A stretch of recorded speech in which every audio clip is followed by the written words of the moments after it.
New today, a tweet from President Trump garnering a lot of attention. The president floating the idea of delaying the election while calling into question its validity. Here's a tweet from the president in which he wrote in part, quote, "Universal mail-in voting will be the most inaccurate and fraudulent in election history." Then he asked, quote, "Delay the election until people can properly, securely vote?" This is coming weeks after an interview in which he wouldn't commit to accepting the results of the election come November. Now, the president, though, doesn't have the authority to change the date of the election. That can only be done by Congress. The tweet causing a lot of commotion on Capitol Hill and beyond this morning. And joining us now to talk about the idea of a delay and the reaction to the president, Scripps national political editor Joe St. George. Hey, Joe. Hey, good to be with you. Good to be with you in San Diego. Yeah, we're glad to talk to you. Look, we know that would take an act of Congress and that the House is controlled by Democrats. What has been reaction to this from lawmakers?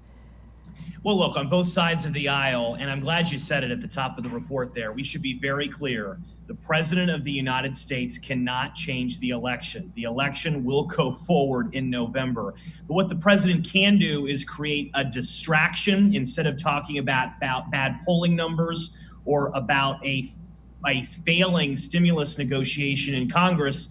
Here we are talking about this on this Thursday. And also I want to ask, are there concerns about the election coming up and whether there's some way it could be compromised, or about the president not accepting the results? That's a big question mark in this city, here in Washington, and around the country, around the world, really, because while the president can't change the election, after Election Day, he can say, "I don't accept the results of this election. I think somehow this was full of fraud." And what the president could very well be setting up is that if he loses to Joe Biden on Election Day, he can go back and say, "I told you so.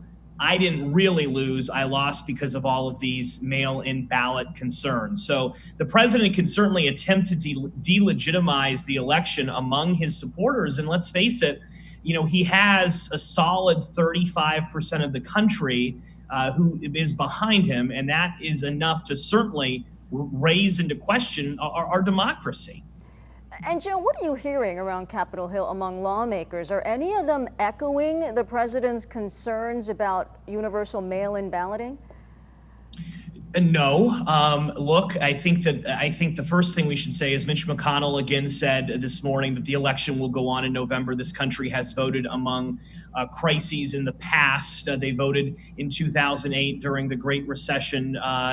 We will vote again in 2020. In terms of mail-in balloting, that's a big part of this new stimulus negotiation that's going on in Congress on Capitol Hill. Democrats want to provide a lot of money to make sure states have the resources to properly conduct the election.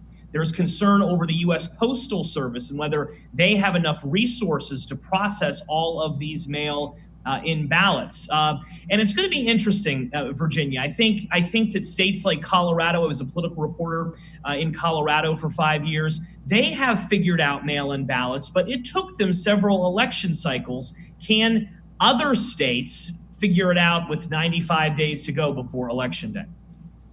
Yeah, that really is the question. Joe St. George, we really appreciate your insights today. Good to be with you.